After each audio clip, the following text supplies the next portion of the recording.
La biodiversité. Ce terme souvent utilisé de nos jours, mais dont la définition incombe finalement à chacun, interroge. Nous allons aujourd'hui recueillir le point de vue de Mauro Branco, usager d'un plantage lausannois. Je pense à la biodiversité, je regarde la terre et puis je regarde toutes ces beautés, c'est incroyable. Mon nom c'est Mauro Branco, je suis né à Lausanne et ma pratique du jardinage, ça a commencé avec mon père qui était fils d'agriculteur, mais en Italie. Et voilà, il a perpétué ça parce qu'il est un amoureux de la nature. Et puis quand j'étais petit, j'allais l'aider au jardin. Avec le temps, je me suis vu que c'était une passion aussi pour moi.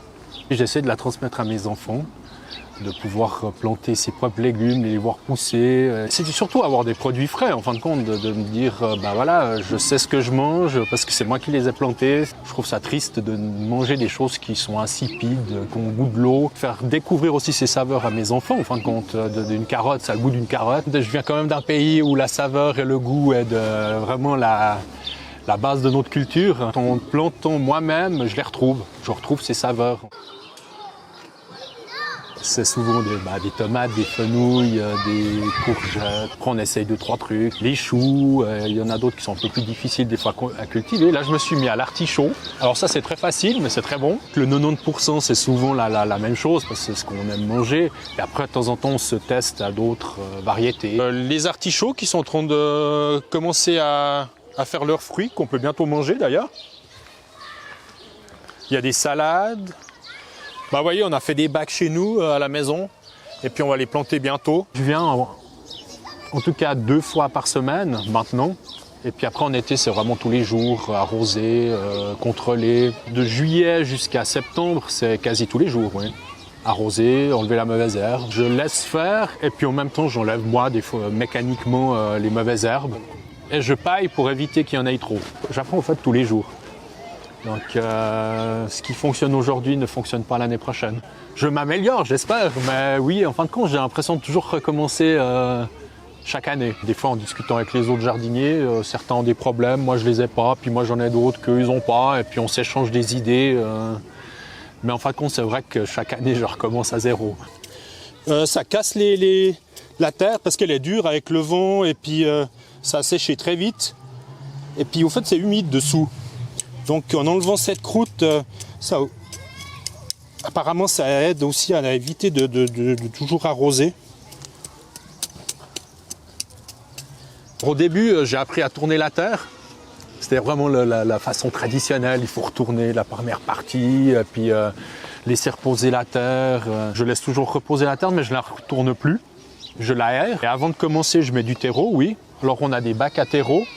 Et puis si on n'a pas assez pour tout le monde, j'en achète ou des fois j'en fais même chez moi. Je paille pour pas arroser trop aussi, pour aussi faire en sorte de ne pas utiliser trop d'eau. J'utilise comme engrais, mais vraiment un petit peu, c'est du purin d'ortie que je fais avec dès que je trouve des orties dans le coin. Le purin d'ortie est efficace contre le mildiou. Il y a aussi, pour éviter le mildiou, il faut quand même séparer les plantes, pas qu'elles soient trop serrées, sinon ça augmente l'humidité. Il y a tous des facteurs qu'on apprend tous les jours. Peut-être je me trompe dans ce que je dis, mais peut-être l'année prochaine ça va fonctionner. Cette année, je ne sais pas, il y a eu beaucoup d'eau.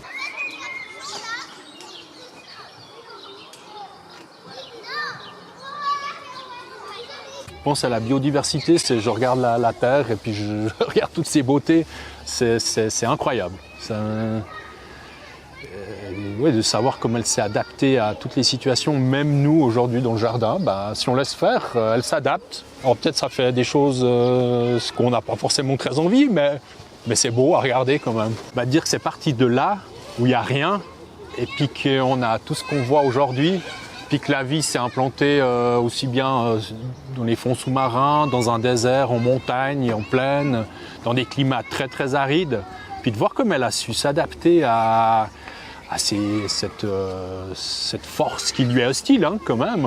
En tout cas, ça me fait du bien. En tout cas, le contact avec la nature, même venir au jardin après une journée de travail intense, ça me détend l'esprit. Je pense à autre chose, même à rien. Ce qui est génial de nos jours, de penser à rien, se laisser palper un peu cette énergie qu'il y a dans ce jardin, en fin de compte. Et puis de me laisser ouais, de retrouver un peu cette magie de voir des fleurs, des couleurs, ça me fait du bien. Et ici, ça grouille d'insectes. En fin de compte, c'est eux qui font le travail. À part nous, on plante la petite graine puis on attend que ça pousse, mais en fin de compte, la pollinisation, c'est eux qui la font. Il y a des insectes qui sont bénéfiques, d'autres un peu nuisibles, on va dire. J'attends, puis et ça pousse grâce à eux. Alors on a un endroit où il y a toutes les abeilles, les insectes, là, qu'ils ont un hôtel à insectes, ça s'appelle, qui est juste à proximité de mon jardin, donc j'en bénéficie. Voilà, j'ai mis les colliers anti-limaces là. Pour les escargots, il y a des œufs, les coquilles d'œufs que j'ai mis. Je me dis qu'en fin de compte, sur tous les 100% que je cultive, je sais qu'il y en aura 40 qui vont partir pour les animaux. Chacun mange, ça ne me pose pas de problème plus que ça. J'accepte le fait que la nature soit aussi plus forte que moi, on va dire. Puis voilà, puis ça fait partie. Il y a les oiseaux, ils ont bien aussi le droit de manger en fin de compte. Apprendre aux nouvelles générations comment on plante le moins de petits légumes, je pense que c'est primordial. Ça dépend de leur survie.